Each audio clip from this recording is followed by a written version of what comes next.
Well, Kevin, I think it was like this time last month. I was somewhere in like West Alabama. I don't remember where it was because we were running all over the place. You might have Mhm. been maybe in the Huntsville area. I feel like the whole month of May I was not in Gadsden hardly at all. But now spring sports have wrapped up and we're going to kind of go over it. I'm Teddy Couch. This is Kevin Taylor, and man, it's kind of weird just to kind of be in back I around the know it office, really isn't it? is, and we want to welcome everybody to our Facebook spring roundup of baseball and softball. Yeah, it seems like just yesterday that you and I both were on the road going to the far reaches of Alabama to Places cover. I didn't even know existed. Yeah, exactly, and to see some of our area teams play in the leading up to the state tournament where it all culminated in Montgomery. And luckily this year we had one team make it to Montgomery Hmm. and play for the state championship. So probably one of the better years in baseball since I've been here in quite some time. Probably going as far back as when Hoax Bluff made their run.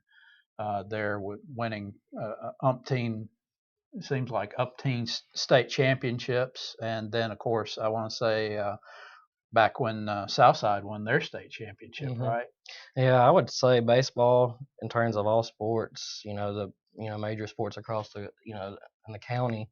I think baseball was our strongest sport this year. Yeah, It looked like softball was going to be down a little bit this year, and then all of a sudden it got to area tournament time, and six of the nine teams made the regionals. yeah, So so much yeah, for that one. yeah. That teams did well in softball too. We just had so many baseball teams make it. 7 of the 10. You had Gadsden City making it, and it's the first time they've made it since I want to say it was 14, first year under Blake Baum. Yeah, At Glencoe, they've struggled so much in boys sports as of late, and seeing those kids win that area championship and making the playoffs, that was that was huge. really cool. Yeah, And obviously, you had your regulars like Hoax Bluff. Sardis has been a regular fixture in the playoffs, yeah. and Southside and Etowah and Westbrook. So it's just a really good year in baseball this It year. really was. It was probably, like I said, it was probably one of the more enjoyable baseball seasons, especially locally. I mean, you had Oaks Bluff start the season ranked number one, and they were ranked number one all the way through into the start of the state playoffs.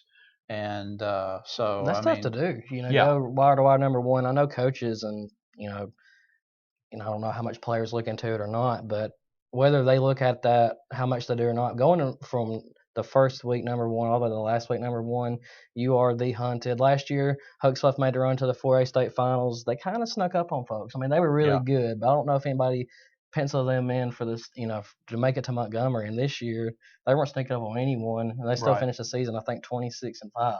right. So I mean, impressive showing by the Eagles Yeah, this and year. then you have Westbrook, and they come into the state tournament or in the state playoffs, and they've got right around a 500 record, and they end up in Montgomery, but that 500 record was really deceptive given the type of talent or type of teams that Westbrook played, because week in week out outside of just their area they played up. They would Yeah. play. You had 2A Westbrook playing 7A Vestavia Hills. I mean, that's I impressive. could be wrong, but I think the only 2A teams Westbrook played, which is the class that they were in, was their area opponents. I think Yeah, everybody they played up yeah, and played, like you said, Vestavia and 7A, Muscle Shoals 6A over in Oxford for the spring break tournament, and those guys played up all the time. So yeah, hopefully, I'd love to see Westbrook and maybe some other county teams play. I've been saying this for the longest time. I would love to see like Hoax Bluff and Westbrook go at it. yeah. I would We too. see Westbrook and Etowah play so much, and that's a fun Hmm. game to always cover. I would love to see Peyton Lemons versus Samuel Dutton next season. Yeah, that would be a That would. phenomenal matchup. Oh man, I'd pay to go see that one. Yeah, It'd just yep, be a good one. But that would be a goodie. we had all state release Sunday, and then tonight we're going to have our all county teams released for softball and baseball. Yep, So be on the lookout for that. yep, And just go to our social media accounts, and we'll be posting them there. We'll have it on Facebook, Twitter, and all that good stuff. So yep. I have to say too, before we get into all state, talking about who made it, and baseball, softball was tough too, but baseball, that was probably the toughest in any sport. And when we ever picked an all-county team, Yeah. that was difficult. There was Yeah. just so many guys deserving. Quality players, because we had, first of all, we had so many kids who ended up making the all-state team, whether it be first team, second team, honorable mention. But then you had some of those kids that didn't even make all-state, and they had all-state numbers. Yeah. But given how successful some of the teams around the state were, they just couldn't quite, get in there. And so, yeah, I mean, without a doubt, I think this year and the last, out of the last 3-4 years, this was probably the toughest all area baseball team that we've put together. And so, tonight, tomorrow, when you see that team, you'll see. I mean, it's quality from top to bottom. Daniel says football season will be here before you know it, and Man, he ain't kidding. Well, any players that are watching right now is like, what do you mean football season will be here for you now? We're going through summer right now, Right. doing summer workouts, and we're looking at next month, to have our media day. We have a date that we're looking at. It's not official, but that's coming up soon. Patrick says Teddy and Kevin are back. Won't be too much longer before we're going to be back on weekly. the regular. Yeah. So that's pretty crazy to think about. But all state wise, we had, I want to say it was, oh man, I think it was 15 that made it in baseball. Yeah. That's impressive. That is impressive. But there again, I mean, you had Westbrook play for a state title in 2A. You had Hoax Bluff go wire to wire, number 1 in 4A, and goes deep into the baseball playoffs. Then you have Southside, who last year won 8 ball games. Yeah, and then turns around and they make a deep run into the playoffs. Then you've got Etowah. Etowah was Etowah. They went deep as well, and then you had Sardis, and you had Gadsden City, qualify for the state tournament for the first time in a number of years. So I mean, just the quality alone of baseball in Etowah County just alone was top notch. So to see this many guys make all-state, really not surprised. Patrick says need to do a show on the off-season football news. Man, that would take up some time for sure, wouldn't it? It would take up some time, but I think that's not a bad idea. Not a bad idea at all, Patrick. So yeah, I think that's definitely doable, to be quite honest, because there's already some chatter out there in regards to to football. So just looking at your all-state, number 1, Andrew Dutton was named the Class 2A Hitter of the Year for Westbrook, a junior.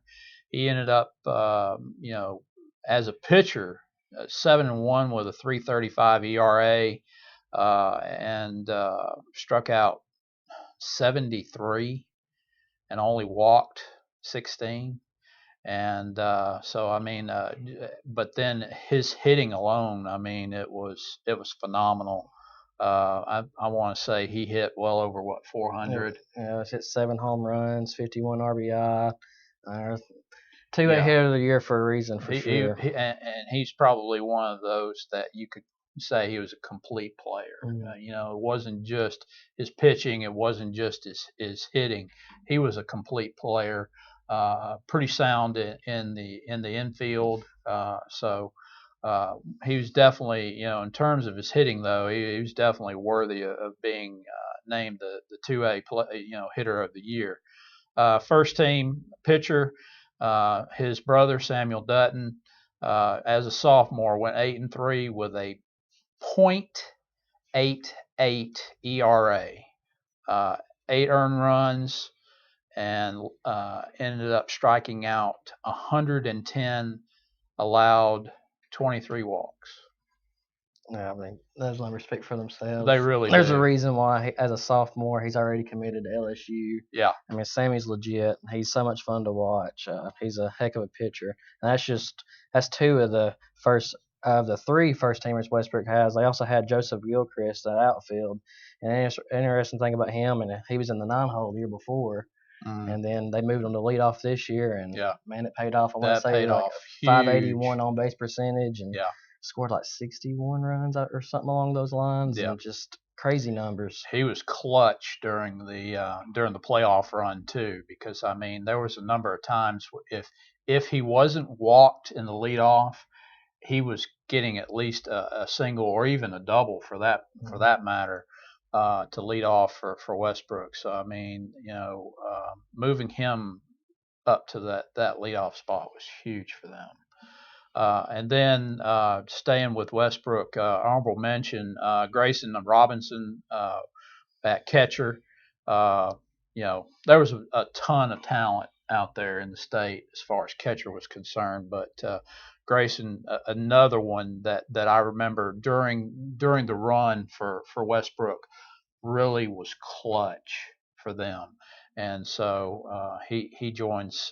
He's one of the four from Westbrook to being an All-Stater. And he's also one of the only two seniors Westbrook will be losing this year. John Ross Morgan being the other. Man, that Coach Matt Kennedy's probably pretty excited, I'm sure, about this team coming back. Obviously, we are way far out from baseball start back next year, but I wouldn't be surprised to see Westbrook make another deep run for sure. Yeah, I think you would be. Yeah, that the expectations are going to be pretty high for Westbrook next year. Class 4A, Dylan Teague from Hoax Bluff was named first team pitcher. He went 11-1 with a 2.03 ERA. He struck out 85. Teague has been he's probably been one of the more he's kind of the cornerstone of Hoax Bluff in terms of his play. And then first team utility sophomore Peyton Lemons as a pitcher, 12-1 with a 1.39 ERA. He struck out 88. So I mean, first teamer as a sophomore. I mean, yeah, just like that's Samuel Dutton. I mean, that's super impressive. I mean, Dylan Teague pitched every game one for Hoax Bluff, and then you come to game two, you're kind of hoping for a drop off. Well, you didn't get that with Hoax Bluff because you had Peyton Lemons coming to game two. I mean, those numbers speak for themselves. So he was a heck of a pitcher for Hoax Bluff and will continue to be. Yeah. Carson Eubanks, a senior from Hoax Bluff, he batted .440 with 25 RBIs, had 18 stolen bases. He was named first team outfielder for Hoax Bluff. Then at second team, Houston Edwards there at catcher. He batted .402 with 28 RBIs, and defensively, he only allowed 3 stolen bases.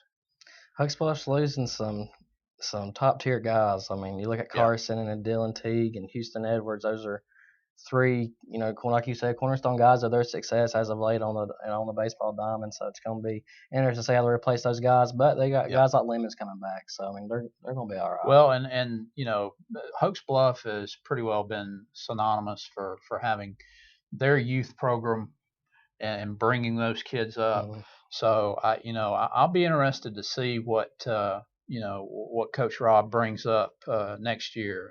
I would about bet dollars to donuts that Hoax Bluff is going to be a major player in the state playoffs next year. Class 5A saw a good bit of Etowah and Southside. Yeah. You had, let's see, for Southside, did finish above Etowah in the area. Won the area championship. Yeah, I mean, that was a heck of a series with those two. It really Southside advanced to the quarterfinals after not making it last year, as you said earlier. Etowah finishing, much earlier than what I'm sure they planned to. I don't think they plan to finish in the second round this year. Very talented ball club nonetheless, though. Oh, without a doubt. First team pitcher Will Hoatland from Etowah. He ended up with a 1.11 ERA. He went 7-2 with 73 strikeouts and 12 walks. He was definitely one of their top pitchers, and he brought it every game. I had multiple coaches tell me they felt Will was the best pitcher they'd seen all year long. I agree. He was definitely really good. He's about a guaranteed win when he was out there. Yeah. Then you had first team outfielder Tyler Roberts from Southside. a junior. He batted 391. He had a 500 on base percentage. He ended up with 2 home runs, a triple, eight doubles, and 21 RBIs. And then also walked, had a good eye, walked 20 times and had 10 stolen bases. Southside, they just, it was a perfect storm for them. After winning the area title against Etowah, they just went on a run, and it really was, and it was an incredible run. And those kids, they just every time they hit the diamond, they teetotally believed they were going to win. And then there wasn't a moment too big for those guys, and it really reminded you a lot of football. Yeah. So I'm gonna say football started out kind of rough for them, like maybe 1-4. That feels like that was forever ago now. But Yeah. Baseball's kind of the same thing. They started out a little rough, and then they kind of got things clicking, and it really seemed to. It was after spring break or so, but that Etowah series, really propelled them to the playoffs. And, Yeah. Played corner who had an Alabama signee, I think it was, or at least commit. Yeah. Beat him, and then had so many moments in game threes, and they were clutch baseball team. They really were. Came through when needed. Second team, you had Jacob Little from Southside, a sophomore. He ended up with a 7-2 record, 2.56 ERA after 71 innings pitched. He ended up striking out 52, and he was one of those surprises really for Southside, where he was clutch again. I mean, there were so many clutch moments for Southside during their playoff run, and I definitely remember Little. He was there would be some times where, I mean, the kid just seemed like he was unbeatable. Yeah, and I had him all-state story. I was so disappointed in myself. I just noticed this too, but I fixed it. That he's a lefty as a pitcher. Ah. So apologies to you, Jacob Little. I did fix that. I don't know what in the world I was thinking on that one. I saw him pitch so many times. So yeah, apologies Maybe for he's that one. ambidextrous. Yeah, I guess so. I guess at least in my story, I had him as that. Okay. So Well, yeah, pretty that's disappointed okay. with that one. Second team in the infield, Austin Young from Etowah, JSU signee. He ended up batting 407, and he had 34 stolen bases. I mean, this kid, when he got on base, pitchers had to really watch him because there wasn't a base that he didn't like, and if he wanted it, he took it. So.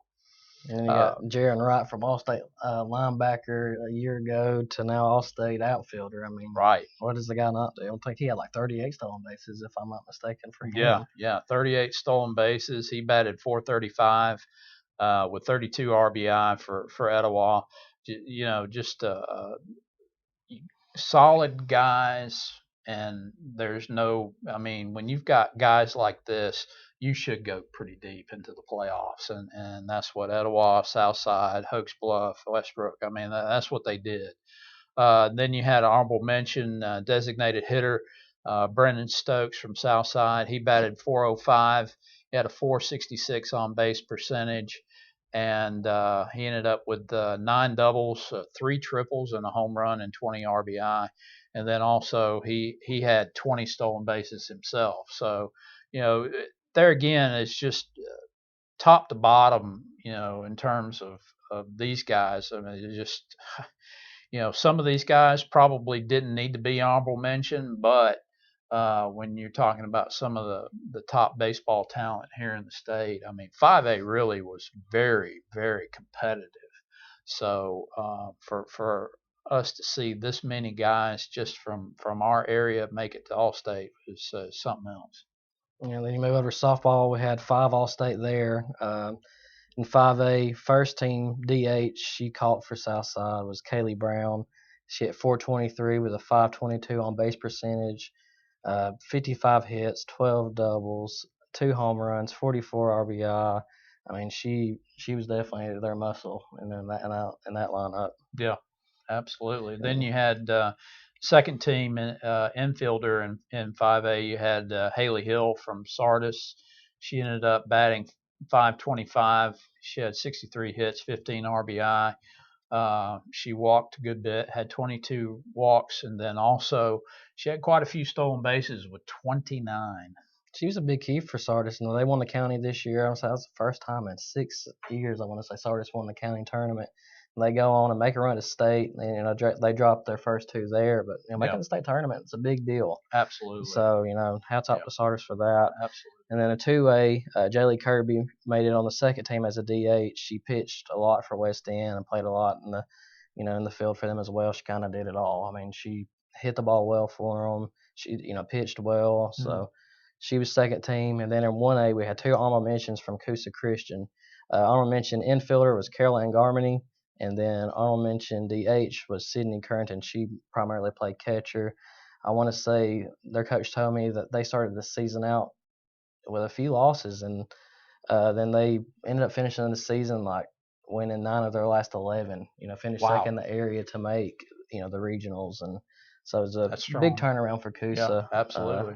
There for sure. So it was a good season for softball. Like I said, I really thought it was going to be a down year, and then you can't call it a down year when 6 of your 9 teams make the playoffs. No, not at all. So, Not at all.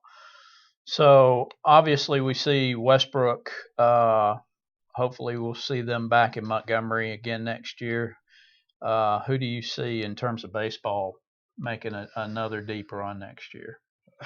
Southside, I mean, you can't count those guys out. I mean, they're going to be losing some guys, but they're returning a good bit as well. Right. And obviously, what Shane Chappell's preaching those kids are buying in. Yeah, absolutely. So I wouldn't bet against the Panthers, that's for No. sure.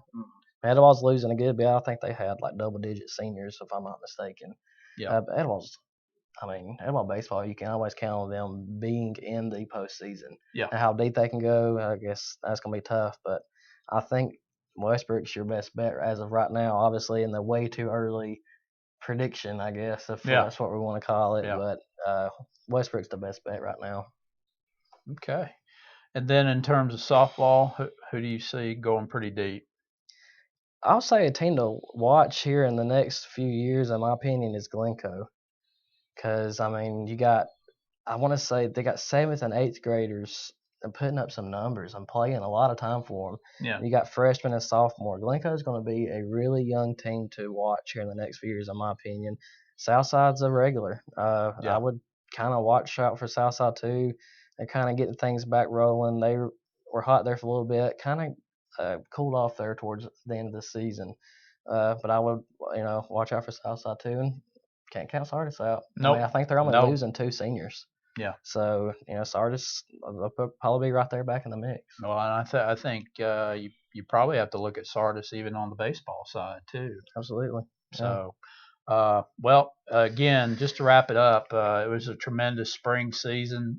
We had strong baseball, strong softball, and that wasn't just the only sport. I mean, we had really strong soccer and track and field with our folks, and even golf as well. So it was probably one of the better years in terms of spring sports in quite some time. And so let's see if it carries over to this fall. Yeah, Daniel asked us, how do we think Etowah will do a new coach holiday? If we get into that, I think we'll be here. Yeah, we'll be here hour. for a little while on that one. You know, maybe we can go live here in the next few weeks and maybe do some little football show. I don't know. Maybe we can do it from our media day or something. Yeah, we need to look into that and think about it. We really do. There has a lot going on. 4 new head coaches. Yep. You got Drew Knowles moving over to Westbrook. John Holiday is now at Etowah. Still have interim coach Ali Smith over at Gadsden City. And who am I forgetting? No, we have Rod Cates over at Coosa Christian. Yeah. There's a lot going on. Absolutely. Oh, yeah, that Durkee Wright guy who was Alabama committed at Etowah is now at Gadsden City. Has he transferred? I mean, yeah. There's a lot going on. There's a lot. And we would be live for a lot longer if we got into that. You're right. I can't believe football's around the corner, but I'm excited. I am too. Well, folks, we thank you so much for sticking around and watching us and listening to us ramble a little bit. We want to thank you for your time. Our time is done. See you again.